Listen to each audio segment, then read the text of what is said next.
CM Revanth Reddy గారు, మల్లికార్జున ఖర్గే గారు, KC Venugopal గారు, వీళ్ళ ముగ్గురు స్టేట్మెంట్ నేను చూశాను. తర్వాత మిగతా వాళ్ళు కూడా ఏదో వాళ్ళు ఇచ్చిండొచ్చు. వారు మొన్న నరేంద్ర మోదీ గారు హైదరాబాద్లో మాట్లాడినటువంటి మాట మీద వారు చేసి ప్రజల్ని భారం పెడుతున్నారు, ప్రజల్ని అది కొనొద్దంటున్నారు, ట్రావెల్ చేయొద్దంటున్నారు, ఈ రకమైనటువంటి ఒక ప్రచారం చేసి మోదీ గారిని అదేవిధంగా బీజేపీ ప్రభుత్వం మీద తప్పుడు ప్రచారం చేస్తున్నటువంటి విషయాన్ని మనం ఈరోజు వీరు చేస్తున్న వ్యాఖ్యలు పత్రికా ప్రసార సాధనాల ద్వారా మనం చూస్తూ ఉన్నాం. 1947లో మనకు స్వాతంత్రం వచ్చిన తర్వాత ఈ స్వాతంత్రము మనకు ఏ విధంగా వచ్చింది, ఎవరో అప్పుడు ఉన్నటువంటి పరిస్థితి ఏ విధంగా ఉండే, ఆ పరిస్థితులు ఈరోజు మనం చూసుకుంటే ఒకసారి భారతదేశంలో అప్పుడు ఉన్నటువంటి ఒక పరిస్థితులు విభజన తర్వాత భారతదేశము స్వాతంత్రమైన తర్వాత ప్రధానమంత్రులు అనేక మంది వచ్చారు. ఎక్కువ కాలం కాంగ్రెస్ పార్టీనే ఈ దేశాన్ని పరిపాలించింది స్వాతంత్రం తర్వాత.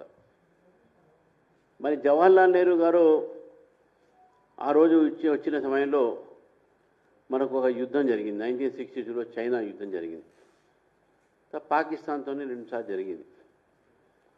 1962లో చైనా సంబంధించిన ఒక యుద్ధం, ఎందుకంటే అప్పుడే మనకు స్వాతంత్రం వచ్చి 15 సంవత్సరాలు అయింది. మనం ఇంకా మిలిటరీగా మనం ఎదగలేదు, సైన్యం కూడా తక్కువ ఉన్నది. అప్పుడు జవహర్లాల్ నెహ్రూ గారు రాష్ట్రీయ స్వయం సేవక్ సంఘ్ని సరిహద్దుల మీద మీ సహకారం కావాలని కోరటం జరిగింది. ఆ రోజు 1962 చైనాతో జరిగినటువంటి ఒక యుద్ధంలో రాష్ట్రీయ స్వయం సేవకులు సంఘ కార్యకర్తలు ఆ రోజు చైనా వార్లో వారు సైనికులకు సహకారం చేశారు, సహాయం చేశారు, వారి యొక్క దేశభక్తిని చాటారు. ఆ తర్వాత జరిగినటువంటి యొక్క రిపబ్లిక్ డే పెరేడ్లో జవహర్లాల్ నెహ్రూ గారు రాష్ట్ర స్వయం సేవక్ సంఘ్ని ఆ రిపబ్లిక్ డే పెరేడ్లో పార్టిసిపేట్ చేయమని కోరారు. పార్టిసిపేట్ అయింది. This is on history. I'm not telling story. What is on record, what is gone on record, what is recorded in history I'm telling you. రాష్ట్ర స్వయం సేవక్ సంఘ్ 1962 తర్వాత రిపబ్లిక్ డే జరిగింది, first republic day. Jawaharlal Nehru గారు రాష్ట్ర స్వయం సేవక్ సంఘ్ ఆ రోజు 1962లో వార్లో వారు పోషించిన పాత్రని వారు మెచ్చుకొని ఆ రోజు పెరేడ్లో వారు పాల్గొనడం జరిగింది. దేశభక్తి అంటే దేశం కోసము మనం చావడమే కాదు, బ్రతికి దేశం కోసం కూడా సేవ చేయాలి, అది దేశభక్తి. ఏ సమయంలో అయినా మనం దేశానికి పనికి రావాలంటే, దేశం కోసం పనిచేయాలంటే కొన్నిసార్లు త్యాగాలు చేయాల్సి వస్తుంది. ప్రతి దానికి ప్రాణ త్యాగాలే అవసరం లేదు, కొన్ని మనం వ్యక్తిగతమైన విషయాల్లో కూడా త్యాగాలు చేయాలి అనేటి ఆలోచన మన నరేంద్ర మోదీ గారు చెప్పడం జరిగింది. అందులో ఎవ్వరు కూడా తప్పు పట్టాల్సిన అవసరమే లేదు. మీరు మన భారతదేశ చరిత్ర చూస్తే వీళ్ళందరూ గబ్బోలు పెడతా ఉన్నారు. ఏమని అట్లా అంటాడు ప్రధానమంత్రి గారు, ఆయిల్ కొనొద్దని, తక్కువ చేయమని, పెట్రోల్ తక్కువ వాడమని. ఇదని నేను ఒక్కసారి ప్రధానమంత్రి గారు ఆ రోజు అప్పీల్ చేసినటువంటి విషయాన్ని మీకు చెప్తాను. Use solar pumps. ఎందుకన్నారు? ఎలక్ట్రిసిటీ ఆల్టర్నేటివ్గా ఉండాలని. Use public transport. ఈరోజు కూడా లండన్లో, ఇంగ్లాండ్లో హైకోర్టు జడ్జెస్, ఒక జడ్జెస్ అందరు కూడా,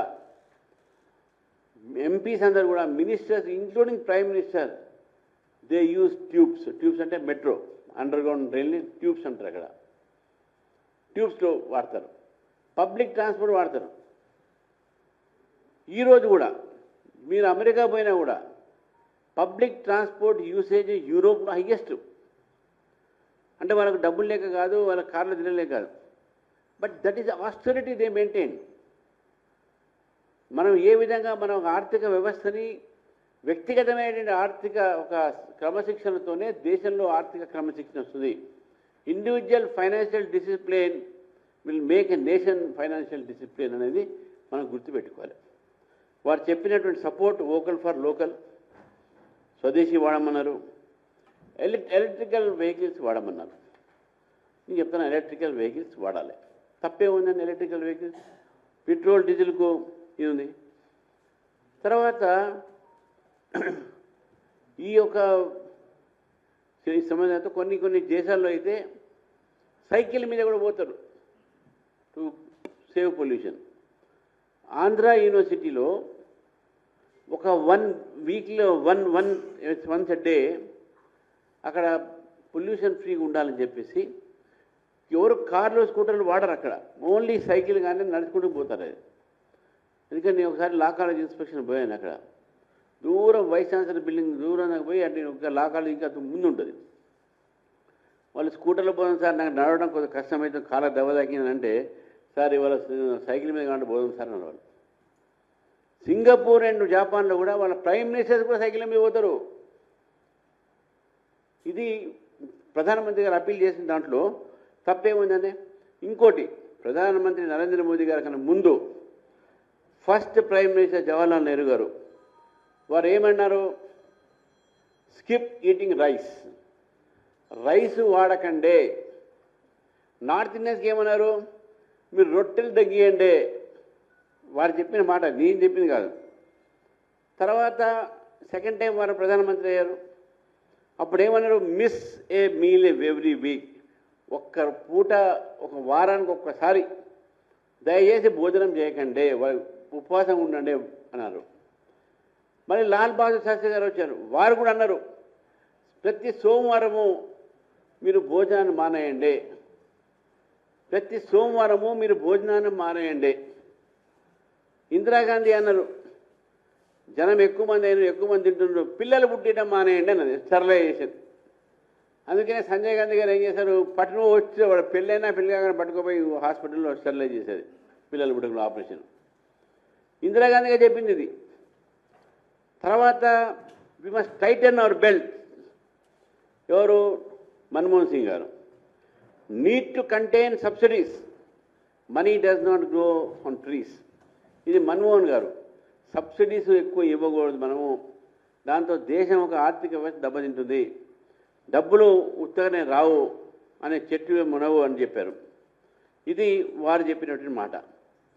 తర్వాత సిరిజన్ చెప్పారు, ఇన్ఫ్లేషన్, కరప్షన్, స్కాండల్స్ పెరుగుతున్నది కాబట్టే మనీని జాగ్రత్తగా, austerity measures, we must tighten our belt అన్నాడు. అంటే వెన్ ఎవర్ ఎకనామిక్ ప్రెజర్ వస్తే జాగ్రత్తగా ఉండాలి. ఇది 1976లో do sterilisation, population control. Talk less work more, Indira Gandhi గారు. ఇది ఎమర్జెన్సీలో వర్క్ ఎక్కువ చేయండి, మాట్లాడకండి అని చెప్పేసి.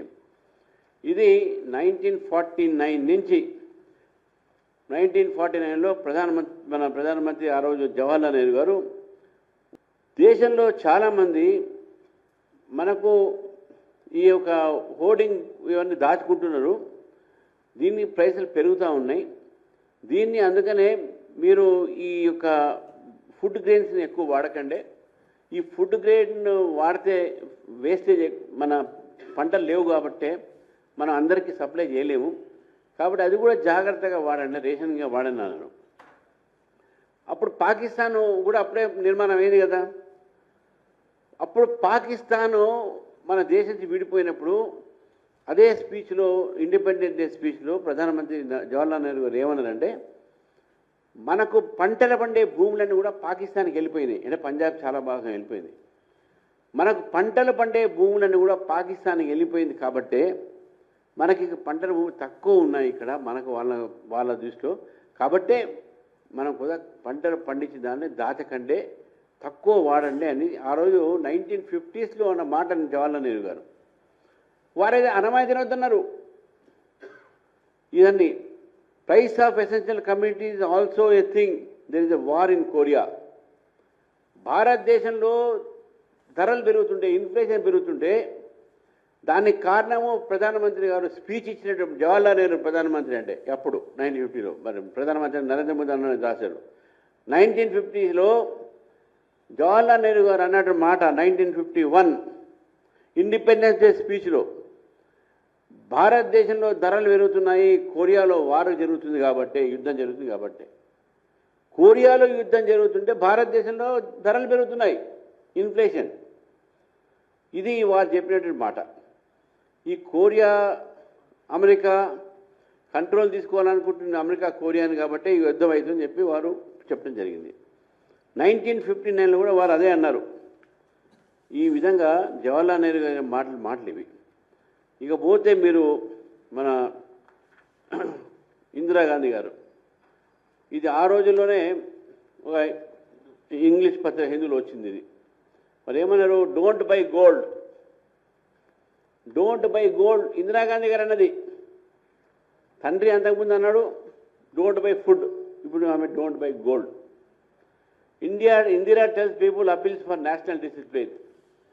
క్రమశిక్షణ, జాతీయ క్రమశిక్షణ ఉండాలి, బంగారం కొనొద్దన్నారు. దాంట్లోనే మనం రాశారు ఫారెన్ ఎక్స్చేంజ్ పొజిషన్ సరిగా లేదు అని చెప్పేసి. ఫారెన్ ఎక్స్చేంజ్ అనేది మీకు చెప్తాను. మీకు భారతదేశంలో ఎప్పుడైతే అటల్ బిహారీ వాజ్పేయి గారు ఫస్ట్ టైం నాన్ కాంగ్రెస్ ప్రభుత్వం వచ్చిందో ఆ రోజు మనకు ఫారెన్ ఎక్స్చేంజ్ మన దగ్గర దాదాపు అంతా అయిపోయింది, 60-100 బిలియన్ డాలర్స్ ఉండే. అటల్ బిహారీ వాజ్పేయి గారు దాన్ని $200 బిలియన్ తీసుకుపోయారు, 195 మంది చేసి. మళ్ళీ మన్మోహన్ సింగ్ గారు వచ్చిన తర్వాత దాన్ని ఒక 250, దాదాపు $300 బిలియన్ దాకా తీసుకొచ్చారు. నరేంద్ర మోదీ గారు ప్రధానమంత్రి అయిన తర్వాత మాకు ఇచ్చినటువంటి ఒక $300 బిలియన్ 10 సంవత్సరాలు దాన్ని $600 బిలియన్ మనం తీసుకుపోయినాం. ఇది మన ఫారెన్ ఎక్స్చేంజ్, ఇది ఫారెన్ రిజర్వ్స్, ఫారెన్ రిజర్వ్స్ ఉంటాం. ఈ ఫారెన్ రిజర్వ్స్ అవుతున్నాయో, ఫారెన్ రిజర్వ్స్ అవుతున్నాయో 600 కోట్లు 10 డబుల్ అయిపోయింది మనకు. గతంలో ప్రభుత్వాలు మన్మోహన్ సింగ్ ప్రభుత్వం ఉంచలే, సరిగా ఇందిరాగాంధీ ప్రభుత్వం ఉంచలే. పైపెచ్చు మన్మోహన్ సింగ్ గారి ప్రభుత్వము పెట్రోల్ అప్పుడు ఎక్కడ పెట్రోల్ ధర పెరిగితే ప్రజలు ఓటు మాకు వేయరు అని చెప్పేసి దాన్ని ఆయిల్ బాండ్స్ అని తీశారు. ఆ ఆయిల్ బాండ్స్ అనేది అంటే కంపెనీలకు ప్రభుత్వం గ్యారంటీ ఇస్తుంది, మీరు కొనంటే మేము ఇస్తాం తర్వాత అని, పెంచకుండా ఆయిల్ బాండ్స్ ఇచ్చారు. అదే నరేంద్ర మోదీ గారి ప్రభుత్వం వచ్చిన వరకు దాదాపు 1 లక్ష పైగా కోట్ల రూపాయలు, 6 లక్షల కోట్ల రూపాయలు ఈ ఆయిల్ బాండ్స్ రూపంలో కంపెనీలకు ఇవ్వాలి. అది మొన్న మేము తీర్చినాం. ఇప్పుడు నరేంద్ర మోదీ గారి ప్రభుత్వం ఈ 10 సంవత్సరాలు అది తీర్చారు. అది కాంగ్రెస్ పార్టీ చేసింది. వాళ్ళు అంటున్నారు డోంట్ బై గోల్డ్. ఇప్పుడు ప్రధానమంత్రి గారు నరేంద్ర మోదీ మాట్లాడుతున్నారు. ఇంకో విషయం వచ్చే వరకు ఈరోజు వాళ్ళ సీఎం రేవంత్ రెడ్డి గారు అన్నారు ఆర్థిక పరిస్థితి ఏం బాగాలేదని. ఆర్థిక పరిస్థితి బాగాలేదని అనేది అప్పుడు ఇందిరాగాంధీ మాట్లాడినప్పుడు కానీ, నెహ్రూ మాట్లాడినప్పుడు కానీ, లాల్ బహదూర్ శాస్త్రి మాట్లాడినప్పుడు కానీ మన దేశంలో ఇంత పెద్ద క్రైసిస్ లేదు, కరోనా రాలేదు. ఇప్పుడు హర్మోజ్ నుంచి మనకు రావాల్సినటువంటి ఆయిల్ కూడా సరిగ్గా రాలేని పరిస్థితులు ఉన్నాయి. మొత్తం ప్రపంచంలో ఈరోజు ఆయిల్ కంట్రీస్ మీద డిపెండ్ అయిన అన్ని ఆయిల్ వలన మొత్తం ఇంటర్నేషనల్ ఒక క్రైసిస్ ఉన్నది, అంతర్జాతీయ సంక్షోభం ఉన్నది. అయితే ఈ నేపథ్యంలో అమెరికా మీరు మే 11 నాడు $1.23 ఉంటే వాళ్ళు ఇప్పుడు ఫిబ్రవరి 1కు 0.77 ఉంటే వాళ్ళు పెంచింది $1.23, అంటే $0.77 నుంచి $1.23 పెంచితే 59.74 పెంచారు. వాళ్ళు పెంచారు. ఎప్పుడు మే 11 నాడు పెంచారు. US dollars. కెనడా డాలర్స్లో 1.29 ఉండే పెట్రోల్ లీటరు, ఇప్పుడు అది 1.85, 43% పెంచారు. ఈ అన్ని దేశాలు కూడా south Korea 17%, China 15%, Italy 23%, Germany 7%, Australia 5%, Indonesia, తర్వాత సౌదీ అరేబియా, ఇండియా, బ్రాజిల్, ఈ కొన్ని దేశాలు మాత్రమే, మళ్ళీ చెప్తున్నా, Indonesia, Saudi Arabia, India, Brazil, ఈ యొక్క 4 దేశాలు మాత్రమే పెట్రోల్ ధర పెంచలేదు. పెంచలేవాళ్ళు. ఇన్ని దేశాలు పెంచినాయి. మళ్ళీ రాహుల్ గాంధీ గారు కానీ మల్లికార్జున ఖర్గే గారు కానీ ఈ కాంగ్రెస్ నాయకులు కనబడదా? సామాన్యం మీద భారం లేకుండా దేశాన్ని నడుపుతున్నాం మనం. మళ్ళీ ఎక్కడో చోట ఆస్టిరిటీ అంటే ఎక్కడో చోట మనం మన ఆర్థిక వ్యవస్థను అదుపులో తీసుకురావాలి కదా. ఈ విషయంలో మరి ఏం మాట్లాడుతున్నారో ఒక్కసారి కాంగ్రెస్ పార్టీ ఆలోచించాలి. ఇందిరాగాంధీ గారి కాదు, 2013లో ఈ టైమ్స్ ఆఫ్ ఇండియాది 13/6/2013లో చిదంబరం గారు అన్నారు ఇండియన్స్కు ఏమని, Chidambaram to Indians, please don't buy gold, please don't buy gold. Times of India. Chidambaram గారు 2013లో గోల్డ్ కొనొద్దన్నారు మీ కాంగ్రెస్ ఫైనాన్స్ మినిస్టర్. మళ్ళీ అప్పుడు ఎందుకు మాట్లాడలేట్లేదు మీరు? ఆ మల్లికార్జున ఖర్గే ఏం చేస్తున్నారు అప్పుడు?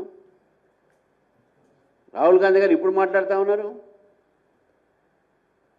ఏదైతే ప్రధానమంత్రి గారు చెప్పారో ఈ అప్పీల్స్ అన్నీ కూడా దేశం కోసము, దేశ ఒక ప్రగతి కోసము, దేశంలో ప్రపంచంలో ఆర్థిక సంక్షోభం ఉంది కాబట్టి మీరు జాగ్రత్తగా మనం ఉందాము. బంగారం కొంటే అది సగం కన్నా ఎక్కువ ఫారిన్ కంట్రీస్ తెప్పిస్తాం కాబట్టి వేరే దేశాలకు వెళ్ళిపోతాయి. మనం ఫారిన్ గూడ్స్కి వెళ్తే మన నిధులన్నీ కూడా బయటికి పోతాయి. మనం లోకల్లో మనం కొంటే మన వాళ్ళ మధ్యనే అది ఉండిపోతుంది అనే ఆలోచనతో ఈరోజు ప్రధానమంత్రి గారు చెప్తే దాన్ని తప్పు పట్టడం అనేది కాంగ్రెస్ పార్టీకు ఇదొక తగదు, దేశ వ్యతిరేక చర్యగానే భావిస్తాం దీన్ని. ఎందుకంటే దేశభక్తి అనేది యుద్ధాలు సరిహద్దులపై యుద్ధం చేయడమే కాదు, దేశ ఆర్థిక వ్యవస్థలో ఈ వ్యవస్థని మనం ఏ విధంగా బలంగా ఉంచాలని చెప్పే ప్రయత్నం కూడా దేశభక్తియే. కాబట్టి ఈ దేశభక్తి ఈనాడు ఈ తరగతి మీ చాటండే. కాబట్టి ప్రధానమంత్రి నరేంద్ర మోదీ గారు చెప్పినటువంటి యొక్క మాటలు ఏవైతున్నాయో, సూచనలు ఏవైతున్నాయో ప్రజలందరూ కూడా దాన్ని పాటించి మనం తప్పకుండా బలవంతం లేదు. మళ్ళీ బంగారం కొనొద్దునంటే మీరు కొనొద్దు, బంగారం అంటే మంగళసూత్రం బంగారం ఉంటుంది, కొనొద్దు అనలే ఆయన. జాగ్రత్తగా కొనండి, ఎక్కువ అనవసరంగా కొనకండి. ఫారెన్ పోండి, ఫారెన్ పోదనట్లేదు. మీరు వెకేషన్లకు ఫారెన్ పోతున్నారు, దాన్ని ఇండియాలో పోండి, మన ఇండియన్ టూరిజం డెవలప్ అవుతుంది.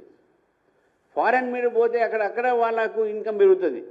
కొన్ని టూరిజం కంట్రీస్ ఉన్నాయి, ఇప్పుడు పరిస్థితి బాగాలేదు, తర్వాత పోవచ్చు వేరే మాట. ఇది 1 year కోసం ఇట్లా ఉందంటే మన భారతదేశంలో ఒక ఆర్థిక వ్యవస్థ మళ్ళీ. ఇంకోటి ఏంటంటే ఈరోజు మనం ఆలోచించాల్సిన అవసరం, ఇదే ఒక కాంగ్రెస్ పార్టీ వారు ఇచ్చినటువంటి చెప్తానండి గ్రోత్ స్టోరీ.